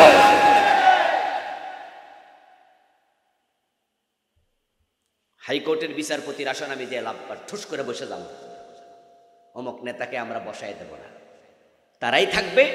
তবে বিচারক আল্লাহর কোরআন দিয়ে বিচার করবে, ওই সচিব কোরআন দিয়ে দেশ চালাবে, মন্ত্রী কোরআন দিয়ে চালাবে। আমরা যদি একমত হয়ে যেতে পারি, তাহলে বাংলাদেশে কোরআনের রাজ ঠেকানোর ক্ষমতা কোনো জালেমের হবে না। এটা ইমানের দাবিতে, এখন ইমানের দাবিতে। আমার বন্ধু, কুফরি হলে তো ইমান শেষ। যেই যেই কারণে ইমান চলে যায়, তার মাঝে একটা, প্রথমটা হলো 10টার মাঝে প্রথমটাই হলো কুফর, অর্থাৎ আল্লাহর কোরআনের সাথে রাসূলের হাদিসের সাথে দ্বিমত করা যাবে না, করলে ঈমান শেষ। দ্বিতীয়টা হলো শিরিক। আল্লাহর জন্য যা খাস নির্ধারিত, ওখানে যদি অন্য কাউকে শামিল করেন তাহলে হয় শিরিক, ঈমান শেষ। বাংলাদেশে শিরিক আছে না নাই? কত আলেম তো এমন আছে, মাহফিলে এসে শিরিক প্রচার করে, আল্লাহর ধন রাসূলকে দিয়া আল্লাহ গেছে গায়েব হইয়া। আবার রাসূলের ধন রাসূলের কাছেও নাই, এটা আবার খাজা বাবার কাছে, ঠিক না? রাসূলের ধন খাজা লইয়া শুইয়া আছে আজমিরে, কেউ ফিরে না খালি হাতে, খাজা তোমার দরবারে। নাউজুবিল্লাহ পড়েন। মাহফিলে বক্তা শ্রোতাদেরকে এসব শিখায়, খাজা বাবার কাছে যাও, সব পেয়ে যাবে। আপনাদের চট্টগ্রামে গেলে ওখানে বাইজিদ বোস্তামির কবর আছে না? ওরে বাবা রে বাবা, সেখানে আমি দেখলাম যে পাশেই আছে গাছ, কয়েকটা গাছে লাল রশি দিয়া বাইন্দা গাছের শিকা বানাইলিস। এরপরে দেখলাম সামনে একটা পুকুর আছে, পুকুরের মাঝে বিশাল বড় বড় কচ্ছপ। ওই কচ্ছপরে খাবার দেয়ার বাবা বলে ডাকতেছে, মনের আবেদন পূরণ করবে কচ্ছপ। আস্তাগফিরুল্লাহ আল-আযীম। অথচ চাইলে চাইতে হবে কার কাছে? খাজা বাবার কাছে গিয়ে, বাবা ছেলে দাও, বাবা মেয়ে দাও, বাবা আমার চাকরি দাও, বাবা বিপদে আছি, বিপদ থেকে বাঁচাও। ক্বালা রাসূলুল্লাহি সাল্লাল্লাহু আলাইহি ওয়াসাল্লাম, ইযা সাআলতা ফাসআলিল্লাহ, ইযা ইসতাআনতা ফাসতাইন বিল্লাহ। রাসূলুল্লাহ শিখিয়েছে, চাইলে আল্লাহর কাছে চাও, যখন মনের আকুতি আল্লাহর কাছে প্রকাশ করো। খাজা বাবার কাছে যাইয়া ছেলে মেয়ে চাইয়া, চাকরি বাকরি চাইয়া, আজান হলে মসজিদে ঢুকে ঢুকে আল্লাহ আকবার কইয়া কয় ইয়াকা না'বুদু ওয়া ইয়াকা নাস্তাঈন, আল্লাহ আমি শুধু তোমার গোলামি করি, শুধু তোমার কাছে চাই। আল্লাহ বলে মিথ্যুক, কিছুক্ষণ আগে খাজার কাছে চাই। এই যে ছেলে মেয়ের জন্য আপনি মহসিন আউলিয়ার কাছে চলে যান, ভাইজিদ বুস্তামির কাছে চলে যান, খাজা বাবার কাছে চলে যান, বলুন তো চিৎকার দিয়ে ছেলে মেয়ে দেওয়ার মালিক কে? চাইলে কার কাছে চাইবেন? কয়দিন পরে নির্বাচন আসছে, আমাদের অসংখ্য নেতা মাইক হাতে নিয়ে শিরিক করবে, বলবে জনগণ সকল ক্ষমতার উৎস। নাউজুবিল্লাহ পড়েন। এমন একটা কথা বাংলাদেশে আছে না নাই? সাবরেনটির মালিক নাকি জনগণ, সর্বভৌমত্ব জনগণের, জনগণ ক্ষমতার মালিক, এটা আমাদের সংবিধানে লেখা আছে। অথচ আল্লাহর কথা হলো ক্ষমতার মালিক কে? আন্নাল কুওয়াতা লিল্লাহি জামিআ। কার যে কোন জায়গায় ঈমান চলে যায় বলা যায় না, সাবধান, খুব সাবধান। জনগণ ক্ষমতার উৎস বলা যাবে না। আল্লাহ বলছে কুলিল্লাহুম্মা মালিকাল মুলকি তুতিল মুলকা মান তাশা ওয়া তানজিউল মুলকা মিম্মান তাশা। ও নবী আপনি বলুন, ও রাজাদিরাজ আল্লাহ, ক্ষমতার মালিক তুমি, তুমি যাকে চাও ক্ষমতা দেও, যার কাছ থেকে চাও ক্ষমতা ছিনায়া নেও। ক্ষমতা কে দেয়? ডক্টর ইউনূসের ক্ষমতা কেডা দিছে? কারণ ফার্স্ট তারিখের আগে বেডা কি ভাবছিল হে বাংলাদেশের প্রধান উপদেষ্টা? স্বপ্নেও দেখে নাই। স্বপ্নে যদি কেউ কিছু দেখে, হে যদি দেখে হে জেলখানা দেখছে। আপনারা শিক্ষিত সচেতন মানুষ, বেটার বিরুদ্ধে মামলা ছিল না, ছোট ছোট মামলা। ওরে বাবা রে বাবা, হাজার হাজার কোটি টাকা আত্মসাৎ এবং মামলা এক দুইটা না, অনেকগুলো মামলা। বেডারের নিচে আদালতে হাজিরা দিতে লিপ দিছে বন্ধ কইরা, 8 তলার উপরে হাইটটা হলো। বেডার বয়স 84, কারেন্ট বন্ধ কইরা হাঁটাইয়া তুলছে, তারপর উঠতে দেখে আদালতের এজলাসে হাকিম নাই। জিজ্ঞাসা করলো হাকিম কই? কজ আইতা সামনে খারান, চেয়ারও নাই, খাড়ায় খাড়া রাখছে। বুঝাইয়া দিছে, মিয়া তুমি নোবেল লরিয়েট হইলে আমাদের কিচ্ছু আসে যায় না, বেজ্জতি করে বুঝাইলাম, সামনে আরো বেজ্জতি অপেক্ষা করছে, অপেক্ষা করো। ডক্টর ইউনূস যদি ভাবতো তাহলে মনে মনে ভাবছিলেন প্রতি মামলায় যদি 10-20 বছরও জেল হয়, 200-250 বছরের নিচে হবে। উনি ভাবছেন উনি মামলার আসামি, জেলখানার কয়েদি হবেন। আর আল্লাহ বলে না, আমি তোকে সবচেয়ে বড় চেয়ারে বসাচ্ছি। আন্দোলন করলো কেডা আর চেয়ারে বসলো কেডা? এই বৈষম্য বিরোধী আন্দোলনে কি ডক্টর ইউনূস সাহেব মাঠে ছিল? ওনার ফোলামাইয়া ছিল? করলো কেডা? জীবন দিল কেডা? চেয়ারে বইল কেডা? এটা আল্লাহর ইশারা। আর যেটা বলছিল আমি 41 সন পর্যন্ত থাকবো, আমি কিছুক্ষণ আগে বলেছি, আল্লাহ কয় জিনা তোমার জন্য আর সময় নাই, পালাও। পালাতে বাধ্য হয়েছে, আন্ডা বাচ্চা লইয়া পালাইয়া গেছে। তুতিল মুলকা মান তাশা ওয়া তানজিউল মুলকা মিম্মান তাশা ওয়া তুইজ্জু মান তাশা ওয়া তুযিল্লু মান তাশা বিয়াদিকাল খায়র ইন্নাকা আলা কুল্লি শাইইন কাদির। সবাই চিৎকার দিয়ে বলেন সুবহানাল্লাহ। আমার প্রিয় ভাইয়েরা, শিরিক হয় যদি কেউ বলে ধর্ম যার যার উৎসব সবার, এমন একটা নিকৃষ্ট স্লোগান বাংলাদেশে আছে না নাই? আজ থেকে 20 বছর আগে স্লোগানটা আমরা শুনি নাই। এটা জালেমগুলো গত সরকার গত 15 বছর ওরা বানাইছে, প্রাইমারি স্কুলের সিলেবাসে ঢুকাই দিছে। আমরা যখন ছাত্র ছিলাম তখন এগুলো সিলেবাসে ছিল না। হিন্দু ধর্ম হিন্দু পালন করুক, আমাদেরটা আমরা করবো, লাকুম দীনুকুম ওয়ালিয়া দীন।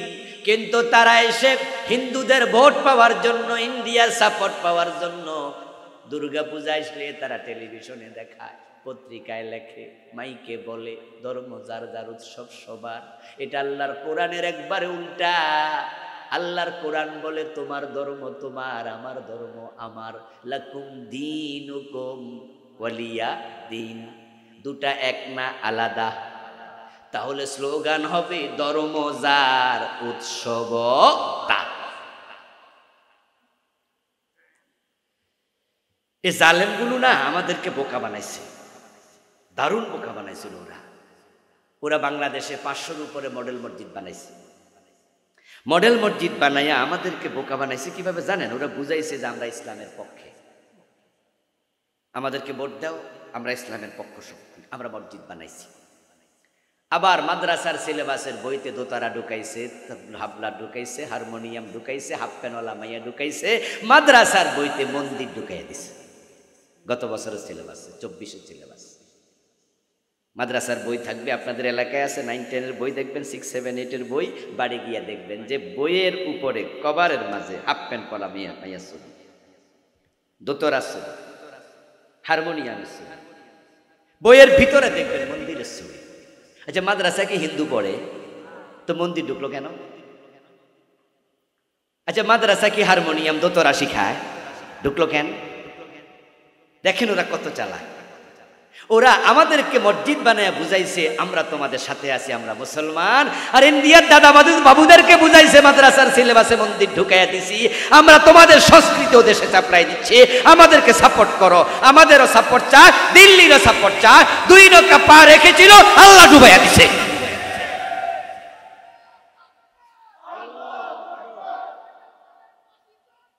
আমার প্রিয় ভাইরা, চালাকি করছিল বেশি, অতি চালাকে গলায় দড়ি। 2 নৌকা পা দিও না, মৌমাছি হও, মাসি হইও না। মাসি টয়লেটও বসে, আবার মিষ্টি দোকানেও বসে। আর মৌমাছি শুধু মিষ্টি দোকানে আর ফুল গাছে, কোনো ময়লা জায়গায় মৌমাছি যায় না। এই জন্য মৌমাছি নন্দিত, মাছি হয় নিন্দিত। মৌমাছি মানুষ পালন করে, ভালোবাসে। ঘরে ঢুকে গেলে দরজা খুলে দিয়ে বলে জাগ্গা জাগ্গা মারিস না, আর মাছি পাইলে জুতা দিয়াও ফিরা।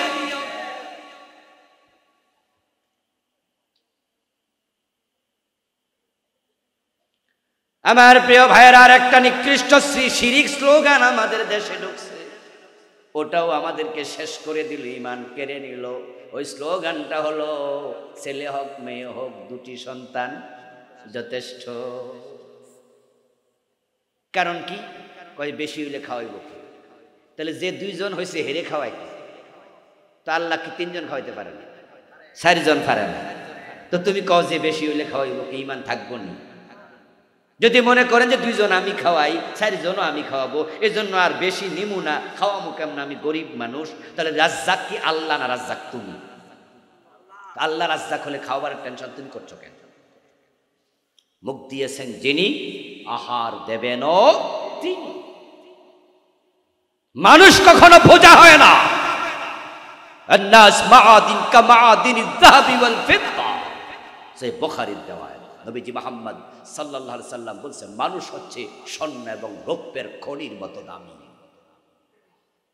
মানুষকে কাজে লাগাও, শিক্ষিত করো, প্রশিক্ষিত করো। পৃথিবীর সবচেয়ে বেশি মানুষ চায়নাতে। ওই চায়না কি গরিব দেশ? আমার দেশে জন্ম নিয়ন্ত্রণ পদ্ধতি আবিষ্কার করে ওইগুলার পিছনে যে পরিমাণ টাকা খরচ করেছে, যদি আমাদের যুবকদেরকে ওই টাকা দিয়ে প্রশিক্ষণ দিয়ে বিদেশ পাঠাইতো, তাহলে বাংলাদেশের ছেলেরা হাজার হাজার টাকা দেশে পাঠাইতে পারত। প্রশিক্ষণ ছাড়া বিদেশ পাঠায়, আর ওখানে গিয়ে তারা রাস্তা ঝাড়ু দেয়, ওখানে গিয়ে ড্রাইভিং করতে পারে না, ইলেকট্রিসিটির কাজ জানে না, ওখানে গিয়ে বাসা পরিষ্কার করে, হাম্মাম খানায় চাকরি করে। এটা আমাদের জন্য পরিতাপ। যদিও আলহামদুলিল্লাহ আপনাদের চট্টগ্রাম, কক্সবাজার এখানকার লোকেরা ব্যবসায়ী। সৌদি আরবে গেলে, দুবাইতে গেলে, কাতারে গেলে দেখি যে আলহামদুলিল্লাহ চট্টগ্রাম আর সিলেটের ভাইয়েরা অধিকাংশ ব্যবসায়ী। কিন্তু আবার কষ্ট লাগে যখন মসজিদে হারামের সামনে রাস্তায় দাঁড়িয়ে থাকা খাকি পোশাক পরা ওই মানুষগুলো দেখি, যারা রাস্তা ঝাড়ু দিচ্ছে। যারা ঝাড়ু দিচ্ছে 100 জনের মাঝে 99 জন বাংলা।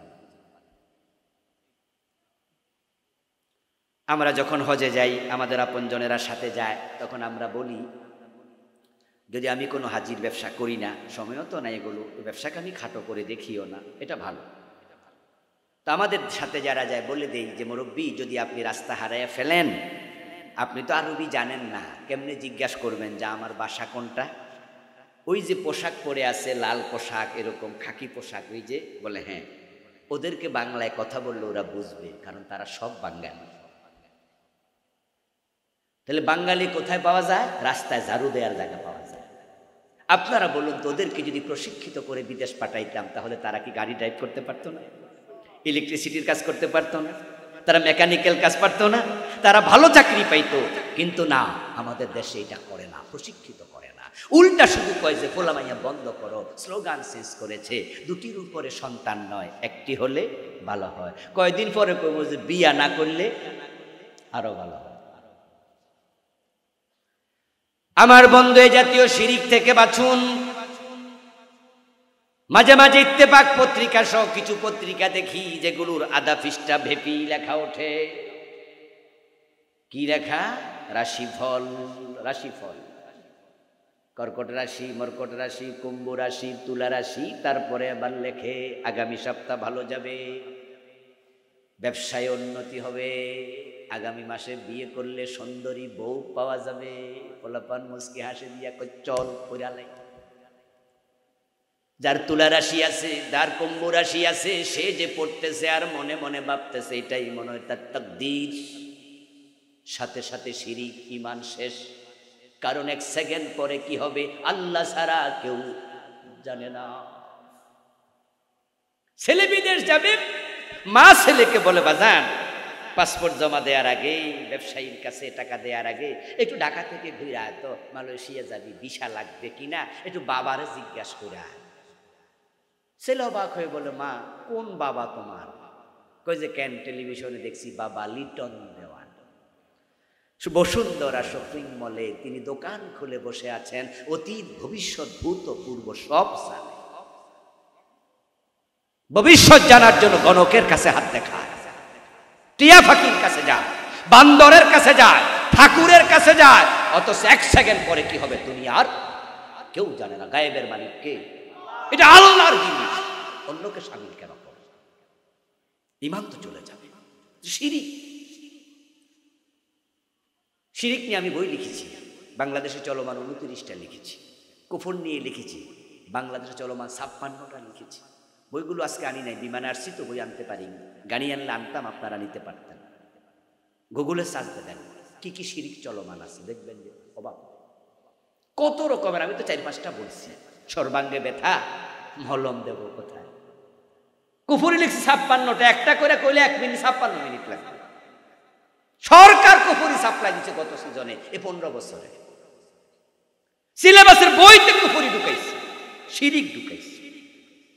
এজন্যই তো আমাদের আন্দোলন, এজন্যই তো আমরা বলি ইসলামী সরকার দরকার। ইসলামী সরকার না হলে ঈমান নিয়ে মরা যায় না। কোন ফাঁকে বেঈমান হবে জানবে না, ঈমান চলে যাবে। তৃতীয় কারণ নেফাক। যদি কারো অন্তরে মুনাফিকি ঢোকে তার ঈমান থাকবে না। এখন মুনাফিক কেডা চেনা দরকার আছে না? পড়বেন নিফাক নিয়ে, আমার আলাদা বই আছে নিফাক নিয়ে লিখেছি। মুনাফিকের আলামত আমি ওই বইতে লিখেছি 28টা। বাংলাদেশে মানুষ জানে 3টা। কথা বললে মিথ্যা বলবে, আমানত রাখলে খেয়ানত করবে, ওয়াদা করলে খেলাপ করবে, শেষ। অথচ এগুলো ছোট ছোট নেফাক। যেই নেফাকে ঈমান যায় এগুলোর আলোচনাই হয় না দেশে। অথচ মুনাফিকের অবস্থান হবে জাহান্নামে সবার নিচে। মুনাফিকের নামে আলাদা সূরা আছে না নাই? উরি বাবা কি জঘন্য! কাফেরের নামে সূরা আছে, সূরা কাফিরুন, ওইটা হলো 3 লাইন। আর সূরা মুনাফিকুন হলো 21 লাইন, 7 গুণ বড়। ইন্নাল মুনাফিকিনা ফি দারকিল আসফাল মিনান নার। নিফাক শিখবেন।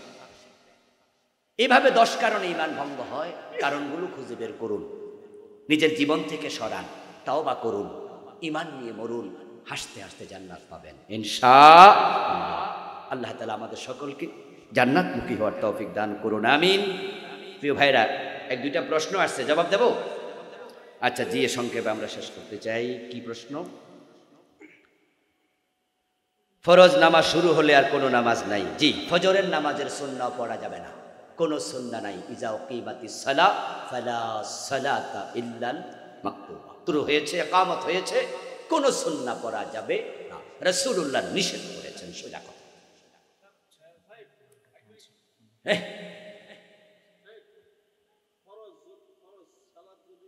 শোনেন, আপনারা একটা সংশোধনী দিচ্ছি। এই বেটা কানে কানে কইতেছে ওয়াজ 12টা পর্যন্ত। আমি কতক্ষণ ওয়াজ করবো আপনারা কই দিবেন?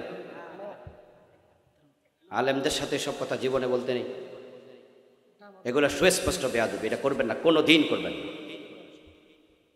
আমাদের ওয়েট বুঝতে হবে আপনাদের। আচ্ছা, শেষ করি আমি। সুন্নাত আপনি পড়বেন, কখন পড়বেন? রাসূল সাল্লাল্লাহু আলাইহি ওয়াসাল্লাম নামাজ পড়াচ্ছেন, ফজর, এই অবস্থায় একজন সাহাবী সুন্নাত পড়েছে। সালাম ফিরানোর পরে প্রিয় নবীজি তাকে ধমকাইছে, এই মিয়া, তোমার কাছে কি তোমারটার গুরুত্ব বেশি না আমারটার গুরুত্ব বেশি? আমি পড়ছিলাম ফরজ, তুমি পড়লা সুন্নাহ, কারণটা কি? ও সাহাবীকে ধমক দিয়েছেন। আপনারা বলুন তো, গুরুত্ব কি সুন্নতের বেশি না ফরজের বেশি? এই জন্য রাসূল ধমকাইছে। এই সুন্নতটা পড়া যাবে পরে, একটা হলো সূর্য ওঠার পরে, উলামায়ে হানাফ তাই বলে। কিন্তু একটি হাদিসে পাওয়া যায় একজন সাহাবী রাসূলুল্লাহ সাল্লাল্লাহু আলাইহি ওয়াসাল্লামের সাথে ফরজ নামাজ শেষ করে 2 রাকাত সুন্নাহ পড়লেন। আল্লাহর হাবিব জিজ্ঞাসা করলেন যে, কি মিয়া, তুমি না নামাজ পড়লা আমার সাথে, এখন আবার কিসের নামাজ পড়লা? উনি জবাব দিলেন, ইয়া রাসূলুল্লাহ, আমি তো সুন্নাহটা পড়তে পারি নাই যেটা আগে ছিল। প্রিয় নবী চুপ ছিলেন। আরেকটি হাদিসে পাওয়া যায় ফাকালা ফালা ইযান, তিনি বললেন যে ও আচ্ছা ঠিক আছে। এজন্য যদি আপনি সালাম ফিরানোর পরেও পড়তে চান, এই হাদিস দিয়া জায়েজ। উলামায়ে আহনাফ বলে সূর্য ওঠার পরে পড়বেন। আমার বাবা চাচারা বেঁচে আছেন, আমি একজন ভালো মুসলমান হতে চাই। আমার জানা মতে আমাদের দাদারা সম্পদে ফুপুর আমার দাদার সম্পদ, ফুপুদের সম্পদ আছে, মা বাবা দেয় না ইত্যাদি। হ্যাঁ, বাবা তার বোনের সম্পদ দেয় না। আপনি সন্তান, বাবাকে বুঝান যে বাবা ফুপুর সম্পদটা দিয়ে দাও। আদবের সাথে বুঝাতে হবে, কোনো বেয়াদবি করা যাবে না। পুরুষ মহিলার নামাজের পার্থক্য আছে কি? খুব একটা নেই, যত সামান্য। মাগরিবের নামাজ তারাও 3 রাকাত পড়ে, আমরাও 3 রাকাত পড়ি। তারাও রুকু একটা দেয়, আমরাও রুকু একটা দিই। তারাও সিজদা 2টা দেয়, আমরাও 2টা দিই। সবই মিল আছে, শুধুমাত্র হয়তো তারা একটু রুকু করার সময় কম ঝুঁকে আর সিজদা করার সময় একটু জোরসড় হয়, এই তো কথা, যত সামান্য। তবে রাসূল বলছে, সাল্লু কামা রাআইতুমুনি উসাল্লি, নামাজ পড়ো সেভাবে, আমাকে দেখো যেভাবে। তো পার্থক্য যা আছে, খুব মেজর পার্থক্য নেই। গায়রে মাহরাম পুরুষকে সালাম দেয়া যাবে না দেয়া ভালো। জোহর মাগরিব এশার নামাজ শেষে যে 2 রাকাত করে নফল নামাজ পড়া হয়, তার ভিত্তি কি? নফল নামাজ নির্ধারিত করা যাবে না। মাগরিবের পরে 2 রাকাত নফল এরকম বলা যাবে না। আপনার যা মন চায়, এশার পরে 2 রাকাত, এটা বলা যাবে না। যা মন চায়। সুদের সাথে জড়িত অথবা ব্যাংকে চাকরি করে ইসলামী আন্দোলন করা যাবে? ইসলামী আন্দোলন করা যাবে, কেন করা যাবে না? ইসলামী আন্দোলন তো ফরজ, করতেই হবে, তবে সুদ ছেড়ে দিতে হবে। ওকে, সুদও খাইবেন, নামাজও পড়বেন, একসাথে জান্নাত, এত সোজা না। পরিবারের সব কাজ পুত্রবধূকে করতে হবে, আর কোনো বিধান আছে? মোটেও নেই। সেখানকার সদস্য, এই পরিবারের সে চাকর না, সে কাজের মেয়ে না, তাকে সম্মানজনক জায়গায় রাখতে হবে। তবে হ্যাঁ, পুত্রবধূ স্বামীর খেদমত করবে, শাশুড়ির করবে, শ্বশুরের করবে, এটা হচ্ছে আমাদের মানবতা, এটা ভালোবাসা। তাই বলে তাকে কাজের মেয়ের মতো খাটানো যাবে না, তাকে তার ইজ্জত দিতে হবে। সমাজে এক পরিবারের সাথে অপর পরিবারের যে শত্রুতা তৈরি হয়, তা কোন ধরনের অপরাধ? এই প্রশ্ন ভালো দরকার না, এগুলো ইজি কথা, বাদ দেন। আল্লাহ জি, আর কোনো কথা আছে আপনাদের? নাই। আল্লাহুম্মা আমিন। আলহামদুলিল্লাহি রাব্বিল আলামিন, والصلاة والسلام على نبينا محمد وآله وأصحابه أجمعين. ربنا ظلمنا أنفسنا وإن لم تغفر لنا وترحمنا لنكونن من الخاسرين. رب ارحمهما كما ربياني صغيرا. يا الله আজকের মাহফিল কবুল করে নাও, আমাদের জীবনের গুনাহগুলো মাফ করে দাও। ইয়া আল্লাহ আজকের মাহফিলকে আমাদের নাজাতের উসিলা বানায়া দাও। এলাকার যুবকেরা মাহফিলের জন্য অনেক পরিশ্রম করেছে, মেহেরবানি করে তাদের পরিশ্রম কবুল করে নাও। এই যুবকগুলাকে হযরত ওমরের মতো ঈমানওয়ালা বানায়া দাও। ইয়া আল্লাহ আজকের মাহফিলের জন্য যারা টাকা পয়সা বুদ্ধি পরামর্শ দিলেন, সবার সব খেদমত তুমি কবুল করে নাও। আয় রাব্বাল আলামিন, বাংলার জমিনটাকে কোরআনের জন্য কবুল করে নাও। এই জমিনে কোরআনের রাজ তুমি কায়েম করে দাও। সুবহান রাব্বিকা রাব্বিল ইজ্জাতি আম্মা ইয়াসিফুন ওয়া সালামুন আলাল মুরসালিন। ইয়া আল্লাহ, প্রবাসী ভাইয়েরা অনেক সহযোগিতা করেছে, তাদেরকে আয় রাব্বাল আলামিন প্রবাসে নিরাপদে থাকার তৌফিক দাও, জীবন জীবিকায় বরকত দাও। ইয়া আল্লাহ, একজন ক্যান্সারে মারা গেছে, তাকে জান্নাত নসিব করে দাও। ইয়া আল্লাহ, আমাদের আপনজন প্রিয়জন সকলকে রহমতের চাদর দিয়ে আবৃত করে দাও। এলাকার মাটির নিচে যারা শুয়ে আছে কবরে, সবার কবরে হাদিয়া পৌঁছায়া দাও। মুমিন মুমিনাদের কবরকে জান্নাতের টুকরা বানায়া দাও। সুবহানা রাব্বিকা রাব্বিল ইজ্জাতি আম্মা ইয়াসিফুন ওয়া সালামুন আলাল মুরসালিন ওয়ালহামদুলিল্লাহি রাব্বিল আলামিন। ওয়াসসালামু আলাইকুম ওয়া রাহমাতুল্লাহ। IEB media